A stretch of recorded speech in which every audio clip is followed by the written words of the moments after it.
Hello dear friends, I am Professor D.G. Trivedi going to teach you about the decade counters. What is decade counters? Our normal number system is a decimal number system which is from 0 to 9, and corresponding to this number system, the counter which can count from 0 to 9, that counter is known as a decade counter, because in a 0 to 9 there are 10 digits, and that's why 10 discrete states are required, and that means modulus of 10 counter is required. To prepare a modulus of 10 counter, we'll start from mode 5 counter. How the mode 5 counter can be prepared? Mode 5 counter is a modified counter. Last time we have studied one of the modified counter, that is a modulus of 3 counter we have studied. How it was prepared? It was prepared from skipping the number of states from the natural counter. Now, to prepare a mode 5 counter, what is the natural counter required? Which is just higher than 5. And that is supposed to be modulus of 8 counter. And modulus of 8 counter can be prepared using 3 flip-flops. So, if there are 3 flip-flops are there, then one of that is having 8 discrete state, and out of 8 discrete state, any 3 state can be skipped by using a force feedback method, and we can convert a mode 8 counter into the mode 5 counter, and we'll utilize that mode 5 counter as a logic building block to prepare a decade counter or a mode 10 counter.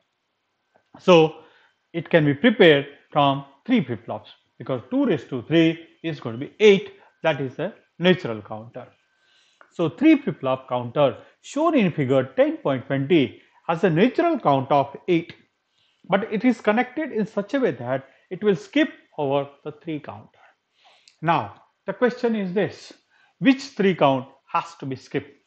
Because if there are 3-bit counter is there, modulus of 8 counter is there, then C, B and A, we can designate the flip-flops are going to be C, B and A.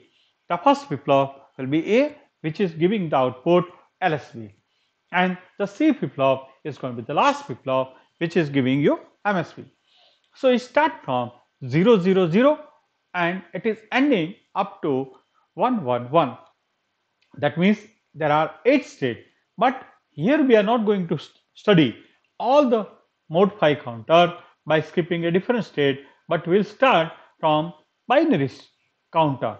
That means starting from 0, 0, 0 and it is ending with 1, 0, 0, 0.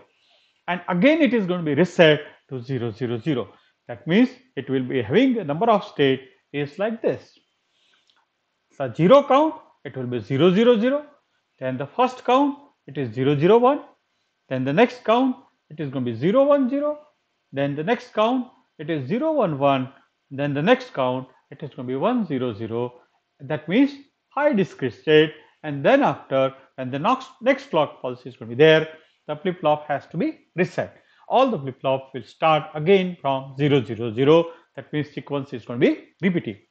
So that way it can be converted from modulus of 8 counter, which is a natural counter, and it can be modified to modulus of 5 counter. How it can be done, how the circuit etc. is going to be there, that we can see here. So this is the requirement, this is the truth table, CBA, and this is the count. So initially, if all the flip-flops are reset, that means C is equal to 0, B is equal to 0, and A is equal to 0, and it is designated as count 0. You can see the same thing in the waveform also, that prior to the first negative edge of the clock pulse, all the flip-flops are going to be reset. A is equal to 0, B is equal to 0, and C is equal to 0. How the flip-flops is going to be utilized? J and JK flip-flops is going to be utilized.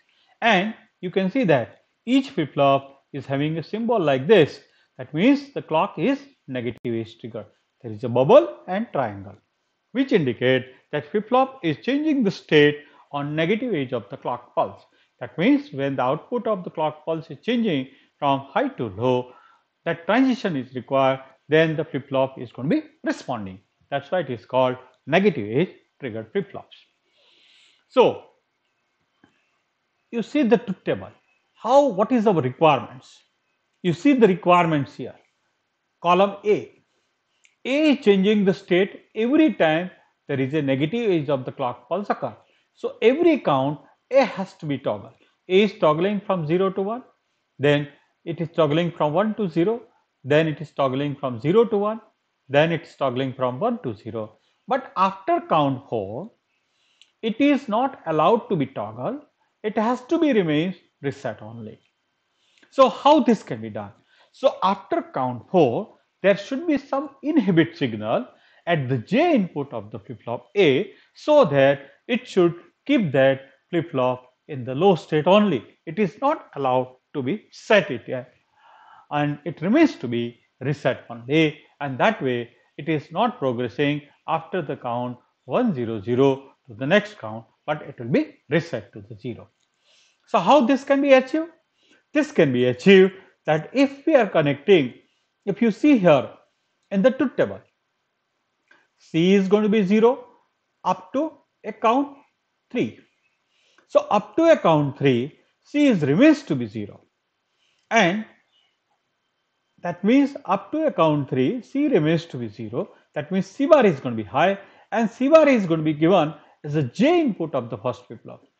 So you can see that from every count J is equal to 1, and SK input is also connected to the VCC.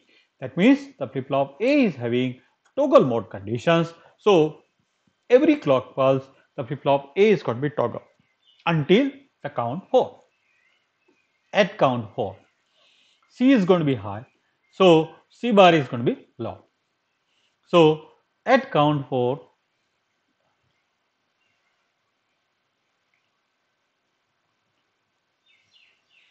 if C bar is going to be low, that means J input of the flip-flop A is going to be low, and next clock pulse, it is having a reset conditions.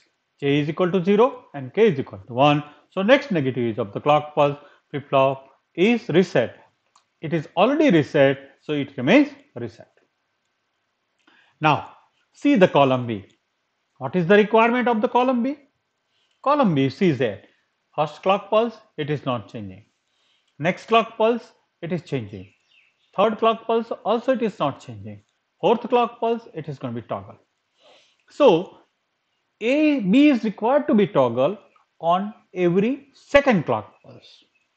How this can be achieved? Or you can see that prior to that, when A is changing from high to low, B is required to be toggle. Again, when A makes a transition from 1 to 0, B is going to be toggle. So nothing has to be done here. J and K of the flip-flop B is going to be connected with the VCC. That means J and K is kept to the 1-1 conditions. That means flip-flop B is working in toggle mode condition only. But what is the clock input required for the flip-flop B?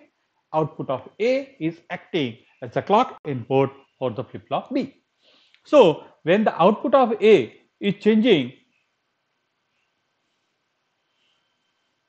from high to low, flip-flop B is going to be toggle, and that way you can achieve our requirement. That means whenever A makes a transition from 1 to 0, B is going to be toggle. A makes a transition from 3 to 4th count, then B is going to be toggle. So here it is not going to be toggling, so that way requirement of the B is going to be fulfilled. What is the requirement of the flip-flop C?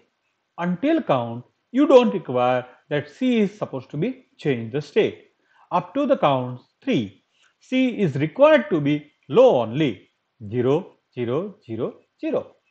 And after the count 3, it is required that when the next clock pulse is there, then the flip-flop C is supposed to be toggle. How this is going to be achieved? At the count 3, A and B both are going to be high. So we can utilize AND gate like this one. Which input of this AND gate is? One of the input is output of A. Another input of this AND gate is a B. So whenever A is high or A is low or B is low, the output of the AND gate is going to be 0. That means J input of the flip-flop is going to be 0. So What is the condition for the flip-flop C? J input is going to be low, K input is connected with the VCC, so it is high. So it is the reset condition.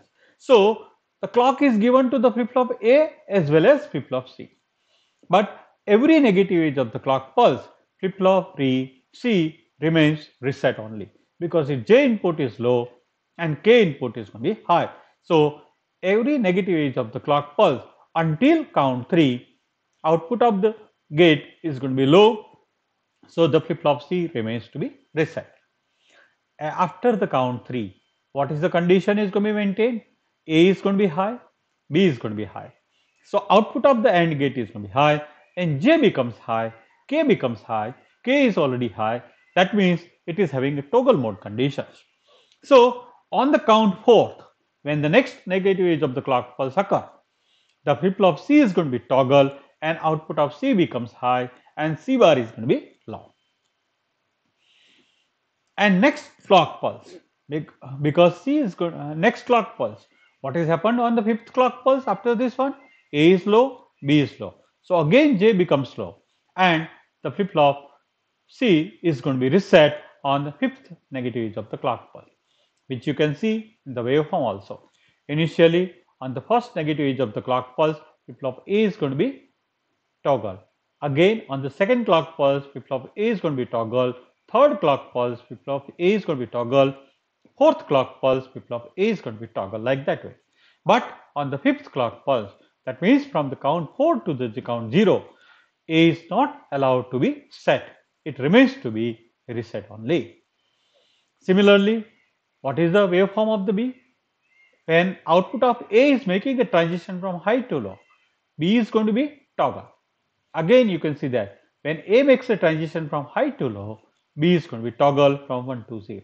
So this is the way we can obtain the waveform for the output of B wave flip-flop. What is the C waveform? Up to the count 3, you can see that either A is low or B is low. At count 3, after the count 3, A and B both are going to be high. So output of the gate AND gate is going to be high. That means J input is going to be high, K input is already high, and the flip-flop C is ready to be toggled on a count 4. So here the flip-flop C is going to be toggled at this negative edge of the clock pulse. And then after, when the next negative edge of the clock pulse is there, A and B both are low, so the J input is already becomes low and hence the flip-flop C is going to be reset. Now if you see the output of this one, C is equal to 0, B is equal to 0, A is equal to 0. Next clock pulse, next count 1, C is equal to 0, B is equal to 0 and A is equal to 1. Next clock pulse, C is equal to 0, B is equal to 1 and A is equal to 0. Next clock pulse, C is equal to 0, B is equal to 1, A is equal to 1. On the next count, C is equal to 1, B is equal to 0, A is equal to 0 and next clock pulse, C is equal to 0, B is equal to 0 and A is equal to 0. That means it will reset after the count 4 to the 0, 0, 0. That means there are 5 discrete states are there. That's why this is called modulus of phi counter. And this modulus of phi counter is working as a logic building block. So higher modulus of the counter can be prepared using this lower modulus of counter. So this is a input clock, you can see that. And there are 3 outputs, A, B, C will be there. Now the waveform shows. Now whatever I have explained, it is just written here. So I'll be reading them, and for your reference also you can study them again and again. The waveform shows that the flip-flop A is changing the state each time clock goes negative, except during the transition from count 4 to the count 0. Thus, flip-flop A should be triggered by the clock and must have an inhibit count 4. That is, some signal must be provided during the transition from count 4 to the count 0. The waveform shows that flip-flop A changing the state each time clock goes negative. Notice that C bar is high during all count except the count 4. If C bar is connected to the J input of the flip-flop A, we will have the desired necessary inhibit signal. This is true since the J and K input to the flip-flop A are both true, or both are going to be high for all count except the count 4. Thus, the flip-flop triggers each time the clock goes negative. However, during the count 4, the J side is low, and next time the clock goes negative, the flip-flop will be prevented from being set. The connections which cause the flip-flop A to progress through the desired sequence are shown in figure 10.20. The desired waveforms, figure 10.20b, shows that flip-flop B must change the state each time A goes negative. Thus, clock input of the flip-flop B will be driven by output of flip-flop A. So, output of A will work as a clock input for the flip-flop B. If the flip-flop C is triggered by the clock, the J input is held low and K input is high because it is connected with the VCC. So, every clock pulse will reset the flip-flop C. Now, if the J input is high only during the count 3, so C will be high during the count 4 and low during all other counts. The necessary level for the J input can be obtained by ending the output of the flip-flop A and B. Since A and B are both high only during the count 3, the J input to the flip-flop C is high only during the count 3. Thus, when the clock goes negative during the transition from count 3 to the count 4, the flip-flop C will be set. At all other times, J input to the flip-flop C is low and is held in the reset state. The complete mode 5 counter is shown in figure 10.20 A, B and C. That means with the truth table, waveform and schematic circuit diagram or logic circuit diagram. Now, when we construct this kind of modified counter, then you are skipping certain states. And when you skip this state, then you have to be careful about one thing. What is that important thing is this?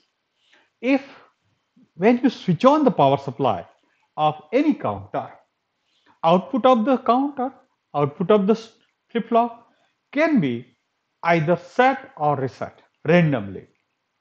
So, it is not necessary that output of the flip-flop is going to be 0 or 1. So, we have here the skip the state 5, 6 and 7. Corresponding to the state 5, 6 and 7, what is the binary number?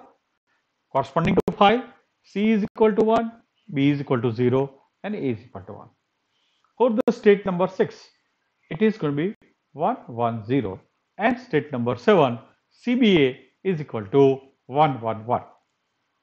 So, when you start the power supply, when you start the counter, initiate the things, output of any flip-flop can be randomly either set or reset and it can be latched into either of this state, that means illegal state 5, 6 or 7. Now, if it remains into this state, then it is not working as a modus of 5 counter. It is operating in illegal count sequence. So, we have to check whether it comes out from the illegal count sequence to the legal count sequence after giving a clock pulse or not. Or if it is working like in illegal count sequence only, then it is working in a malfunction or it is not useful to us. So, we have to see that it will not malfunction. So, we will check for all the state. So, suppose the counter is latched into the state number 5. What will happen after giving one clock pulse? Whether it can comes out from the illegal count sequence to the legal count sequence or not, that we have to check. Same thing we have to check for the state number 6 also and state number 7 also. We have to check all the possibility. So, I am reading that things. In constructing a counter of this type, it is always necessary to examine the omitted state to make sure that counter will not malfunction. The counter omits the state 5, 6 and 7 during its normal operating sequence. That means 110, 101, 110 and 111. There is, however, a very real possibility that the counter may set up in one of these omitted illegal states when power is first applied to the system.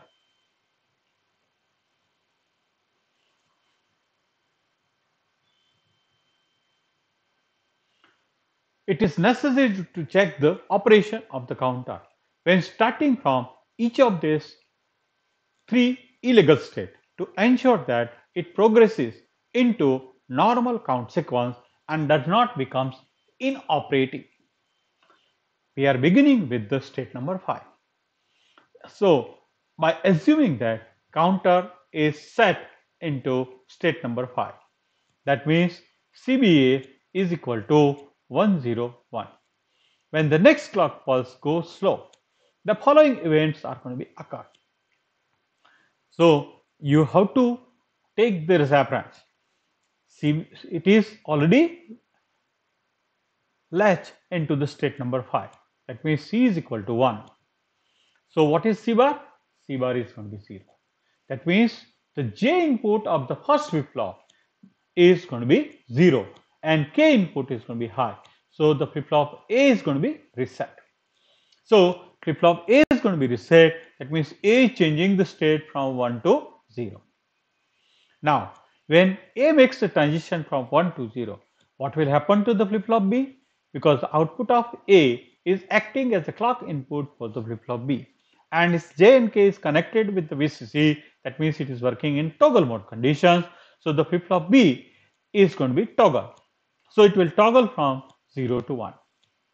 Now, what is the precondition for the flip-flop C? A is equal to 0, B is equal to A is equal to 1, B is equal to 0. So, output of the AND gate is going to be 0, and hence the J input of the flip-flop C is going to be 0. So, the flip-flop C is going to be reset on a next clock pulse. So, C is changing from 1 to 0. That means after giving one clock pulse, the output CBA, which was 101, can change to 010. That means from the illegal state 5, it comes to the legal state 2. And then it will be progressed with the clock pulses and legal count sequence only. Same thing is written here. Since C bar is low, the flip-flop A is going to be reset. Thus, A changing from 1 to 0. When A goes from 1 to 0, flip-flop B is going to be triggers and B changes from 0 to 1. Since the J input to the flip-flop C is low, the flip-flop C is going to be reset and C changes from 1 to 0. Thus, the counter progresses from the illegal state 5 to the legal state 2. CBA is equal to 010, that is legal count, after applying one clock pulse. Now, assume that if it is latched into another illegal state 6, what will happen? Now, assume that the counter starts in a illegal state 6. That means CBA is equal to 110. Again, you have to look to the circuit. If C is equal to 1, that means C bar is going to be 0. And C bar is going to be 0, that means J input of the first flip-flop is going to be 0. And J input of the first flip-flop is going to be 0, K input is high, so the flip-flop A can be reset. But output of A is already 0. That means it is already reset, so it remains reset. It does not change the state. And when A does not change the state, output of A is a clock input for the flip-flop B. B is also not going to change the state because there is no clock pulse for the flip-flop B. So, B remains to be 1 only. Now, what is the J input of the flip-flop C?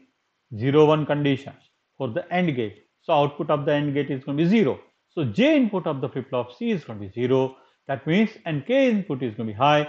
So, next clock pulse, the flip-flop C is going to be reset and it will make a transition from 1 to 0. That means after giving one clock pulse, the output changes from 110 to 010. That means from the illegal state 6, it comes out to the legal state 2. On the next negative clock transition, the following events are going to be occurred. Since C bar is low, the flip-flop A is going to be reset. Since A is already reset, it just remains reset or it remains to be 0. Since A does not change the state, B flip-flop does not change and B remains to be 1 only.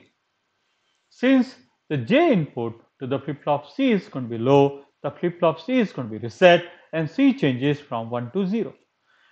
Thus, the counter progress from the illegal state 6 to the legal state 2 after one clock transition. Finally, assume that the counter begins in the illegal state 6. That means it can be latched by probability that output of the counter, all the three flip-flops are going to be 111. That means it is already in the illegal state 7.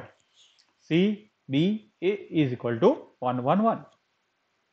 On the next clock transition, what is going to be happen? That we have to study here. Here you can see that C is equal to 1. So C bar is going to be 0. And C bar is going to be 0. That means J input of the first flip-flop is going to be 0. K input is going to be 1. So on the next clock pulse, the flip-flop A is going to be reset. Flip-flop A is going to be reset. That means A changes from 1 to 0. When A makes a transition from 1 to 0, it is a clock pulse for the flip-flop B. And the flip-flop B is going to be toggle, is complement A. So it is also changing from 1 to 0. Now, what is the precondition for the J input of the flip-flop C? A is equal to 1, B is equal to 1. So output of the AND gate is going to be high and J input of the flip-flop C is going to be high, K input is high, so the flip-flop C is also going to be toggle on that clock pulse and C changing from 1 to 0. That means after giving one clock pulse, the flip-flop output is changing from 111 to 000. That means from the illegal state 7 to the legal state 000. So on the next negative clock transition, the following events are going to be occur. Since C bar is low, the flip-flop A is going to be reset and A changing from 1 to 0. Since A changing from 1 to 0, flip-flop B triggers and B changes from 1 to 0. J input to the flip-flop C is high, therefore flip-flop C is going to be toggled from 1 to 0. Thus, the counter progress from the illegal count sequence 7 to the legal count 0 after one clock transition. What it indicates? That even if by starting the power supply, if the counter is latched into any one of the illegal count sequence, that may be the count number 5 or 6 or 7. But after giving one clock pulse, it can come out from the illegal count sequence to the legal count sequence. That means it will work as the modus of high counter. And none of the illegal state will cause the counter to malfunction. And it will automatically work itself out of any illegal state after only one clock transition is required. So thus, this way, after it is going to be switch on, there should be one clock pulse should be given. So it will always be in a normal count sequence. Thank you very much.